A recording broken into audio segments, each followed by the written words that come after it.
Diba? Ang sabi ng Diyos, bawal muna. Isusoli ba? Ha? Paano yun? Ilan taong ka na, Gerald? 19? O, nasa teens ka pa rin. Ganito yan. Magmangalan kayo. Pero huwag kayo gamak. Wala nang oras sa family. Nandun na sa minamahal. Di pa nga kayo mag-asawa eh.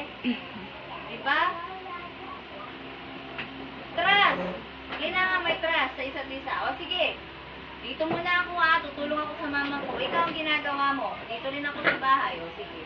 Magkikita tayo sa Sunday sa church. Amen? So yung papakinggan nyo sa church, i-a-apply nyo sa buhay nyo. Tutulong sa family, sa mga kapatid, mag-aalaga ng kapatid, tutulong sa nanay, tutulong sa tatay. Mag-aaral, ayun ang isa. Yung pag-aaral, bigyan ng panahon. Ha? Mga estudyante, bigyan ng panahon. Nakatapos, ang pag-aaral, maghahanap buhay. Sino ang magiging masaya? Sino? Nanay, ang tatay. Siyempre. Diba? Kasi, meron na mag-aalaga pagtanda nila. Amen? O, di napasaya mo ang magulang mo. At kapag napasaya mo ang magulang mo, sigurado may blessing ka mula sa Diyos. Amen? Hindi yan na ipapaliwanag, pero sasabihin ko sa inyo, yun ang buong katotohanan. Nagagalak ang Diyos sa mga anak na mabubuti. Sumusunod sa magulang. Ha? Dahil balang araw magiging magulang din kayo. At ganun din ang mangyayari sa nangyari sa inyo. Aaralan nyo ang anak nyo, dadalhin nyo sa Diyos, paaralin nyo ang mga anak nyo, maghanap mo yung mga anak nyo, at pagtandaan nyo, sila ang mag-aarugan sa inyo. Ganun din ang ginawa at ginawa niyo sa magulang nyo. Pero kung pababayaan nyo ang magulang nyo, ano mangyayari? Ganun din ang mangyayari. Ha? Bayad-bayad lang. Diba?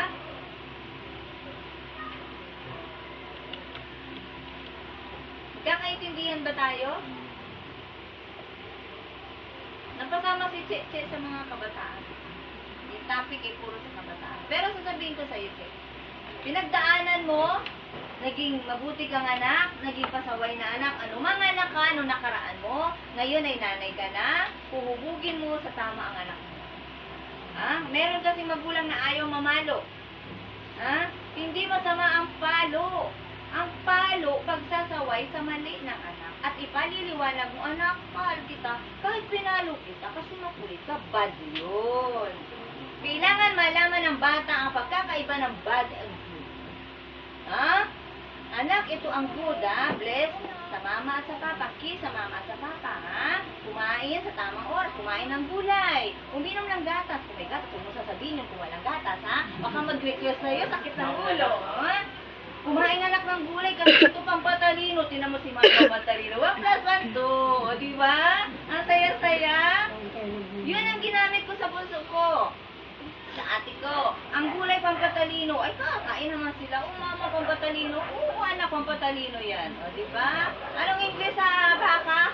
Cow. O, diba? Talino lang anak ko. O, diba?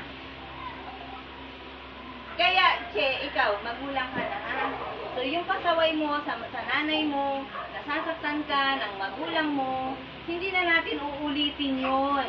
Ha? Tapos na yun. Hindi, mayroon kasi magulang, ito ang nangyari sa akin, ganito rin ang gagawin sa anak. Hindi. Ha? Kung mabuti ang nangyari sa'yo, ipagpatuloy mo lang. Pero kung masama ang nangyari sa'yo, tapusin na yun. Amen? Kaya napakahalaga ng aral mula sa Diyos. Dahil ang Diyos, lahat ay mabuti ang ibinibigay niya. No? Kaya ang bata ay pakitaan ng maganda. Ang bata ay bigyan ng love. No? Kaya pag may na-encounter tayong batang makulit, ay alamin mo na yan. Kailangan niya ng love. No? Bigyan ng isang candy. Diba? Diba? Pero pag masakit ng ngipin, huwag nang bigyan, diba? Hayaan ang umiyak. Kasi ang love, yung tama ang gagawin mo. Sumasakit lang ang ngipin, bibigyan mo pa na nakasakit ng ngipin dahil mahal mo. Diba? Kaya dapat meron tayong tamang kaalaman. At ang kaalaman yan, yung karunungan galing sa Diyos. Pag mali, mali. May boyfriend ka naninigarilyo. Ba? Mahal mo ako? O mahal mo sigarilyo mo? Mamili ka, sigarilyo mo o ako? I love you. Kapag di ka umito sa paninigarilyo mo, magkakasakit ka, mabubiyuda ako, di pa tayo kasal. O, di ba? Tama ba? Alam nyo, in-apply ko yan. Tatay ng mga anak ko. Ako nag-asawa, ibig sabihin, gusto ko lang kasama. Pero kung iiwan mo ako sa gabi, ano pang silbi, di ba? Saan ka pupunta? Sa lasingan, uwi ka lasing, tapos ako mag-aalaga sa'yo? Parang unfair naman yata, di ba? Nagkasundo kami. Sige, kapag umalis ka ng bahay, umuwi ka, at punta ka sa inuman, punta ka sa barkada mo, sahan mo, pag uwi mo, wala na kami ng mga anak mo. Di ba? Kaya nyo yun? Sabi ng tatay ng mga anak ko, saan ka pupunta? Bakit ko sasabihin sa'yo? Eh, di sumunod ka, di wala din yung pag-alis namin. Saka pag umalis ka, pupunta ka sa inuman, uuwi ka, wala na kami. Ay, natakot, o di ba? Hindi siya pumupunta sa inuman. Pumunta man siya, uuwi siya. Hindi siya lasing.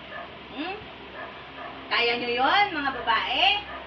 Ha? Kapag mahal kayo ng lalaki, susundin kayo. Amen? Try nyo yan ha, pero dito walang karelasyon ha. Doon sa mga may karelasyon, balitaan mo, nanliligaw sa iba. Paano mo malalaman na mahal ka niya kapag nanliligaw pa sa iba yan? Fling-fling lang daw. Ikaw ang tumayo dun sa babaeng pinifling-fling nun. Anong mararamdaman mo? Ha? Sasabihan mo yung boyfriend mo, alam mo, bad yan. Kung gusto mo manligaw sa iba, iwan mo ako. Masakit, di ba? Tuturuan nyo ang mga mahal nyo ng tama. Kaya? Kaya? Ah, asan si Brian? Sino nang iwan? Ah, si Brian. Sabi daw, kapag ang lalaki daw nang iiwan, bakla. Tapos, yung lalaki daw na totoo, hahayaan na lang yung girlfriend. Kahit ayaw na niya. Alin doon ang bad? Ha? Pareho yun. Diba? Pareho yun. Eh, gusto kong sabihin sa inyo, aralin niyo muna ang unang utos. Ang pinakamahalagang utos, ibigin ang Panginoon Diyos ng buong puso, buong isip, at buong kaluluwa.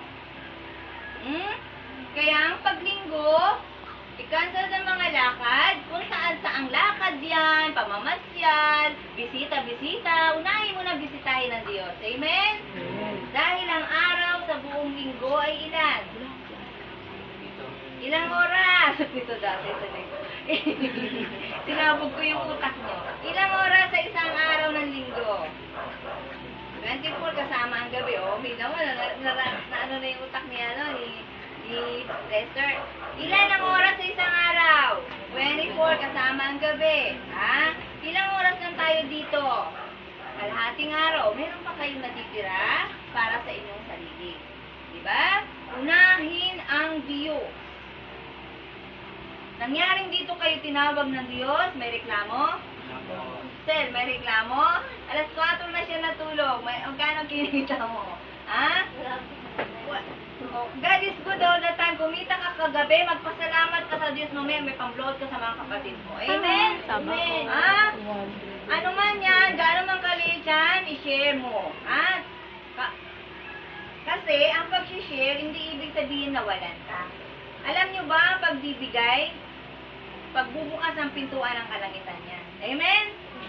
Kaya kung kayo napapagsara ng pintuan ng bahay nyo dahil kung anong oras na kayo umuwi, huwag kayong magalit, kasalanan nyo. Pero kapag Diyos na nagsara ng pintuan sa inyo, naku, malungkot na kayo. Amen? Kaya kung gusto nyo laging bukas ang pintuan ng langit, matuto kayong mag-share ng mga blessings. Amen? O, share your blessings. Yung ngiti, blessing yan! Share mo sa katabi mo. Mukhang hindi nangingiti si Gerard. Saka si Seth. Ha? Kaya ang taong gusto ng blessing, bukas palad. O buksan ang palad. Ha? Bukas. At ang palad ay hindi hahawak sa blessing yan. Kaya mga blessing ay dumadaan sa palad.